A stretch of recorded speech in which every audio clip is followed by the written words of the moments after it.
হঠাৎ আজরাইল পাঠাইয়া তোরে নিতে পারে তুলিয়া কিসের আশায়। ভাই আজান দিয়ে ফেলছে, চলেন আমরা মসজিদে যাই।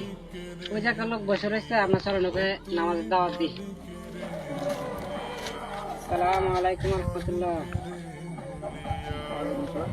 ভাই মসজিদে আজান হয়ে গেছে, আমরা সবাই যাইতেছি, চলেন ভাই নামাজে যাই। কিসের নামাজ? ইবাদত করার সময় এখনো অনেক আছে, এখনো হল বয়স শুরু, বৃদ্ধ হব, তারপর যাই নামাজের কথা চিন্তা করব। তখন আল্লাহর কাছে মাফ চাইলে আল্লাহ মাফ এমনিতে করে দিবে। এখন শুধু নামাজ পড়েই সময় নষ্ট হতে চাই না আমি। যান তো ভাই, যান, আপনারা যায় আপনাদের কাজ করেন, যান। চলেন ভাই আমরা মসজিদে যাই, আর দোয়া করি আল্লাহ ওনাকে হেদায়েত দান করুক।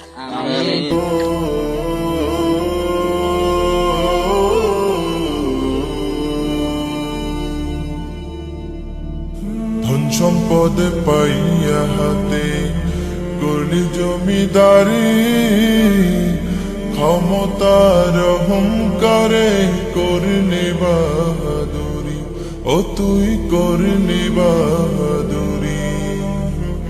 ধন সম্পদ পাইয়া হাতে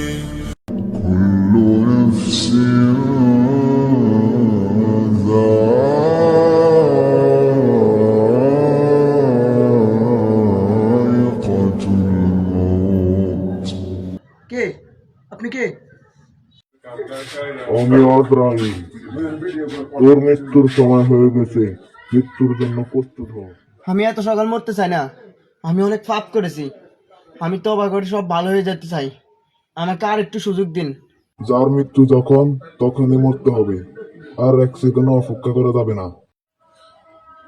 মৃত্যুর জন্য প্রস্তুত হ। না না না, আমাকে একটু সময় দেন, আমি বাঁচতে চাই, আমাকে একটু লিয়া, ও তুই মালিকেরে ভুলিয়া, মালিকেরে ভুলিয়া, ও তুই মালিকেরে ভুলিয়া, তুই মালিকেরে ভুলিয়া।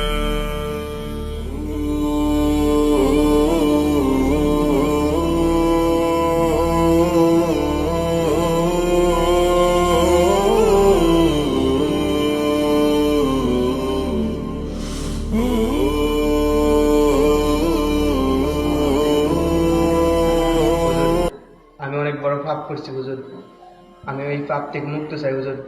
আমি আজ থেকে 5 ওয়াক্ত নামাজ পড়ে আমি আল্লাহর পথে যেতে চাই হুজুর। আমি আর খারাপ কাজ করবো না হুজুর। আমরা হয়তো অনেকে ভুল বুঝি, অনেকে ভুল করি, যে অনেকে মনে করি আমাদের বয়স এখনো কম, আমরা আস্তে ধীরে নামাজ পড়বো, বয়স হবে তারপর তওবা করে ভালো হয়ে যাবে। এখন কি আর নামাজ পড়বো? এখন আমাদের এখনো ছোট, এখনো কি মৃত্যু হবে, মৃত্যু হবে, বৃদ্ধ হবে, বৃদ্ধ হলে তওবা করবো, বৃদ্ধ হলে নামাজ পড়বো, অনেকেই আশা নিয়ে বসে থাকি। কিন্তু মৃত্যুর কোনো সময় নেই, মৃত্যুর যে কোনো সময় আসতে পারে, মৃত্যুর কোনো সময় নেই।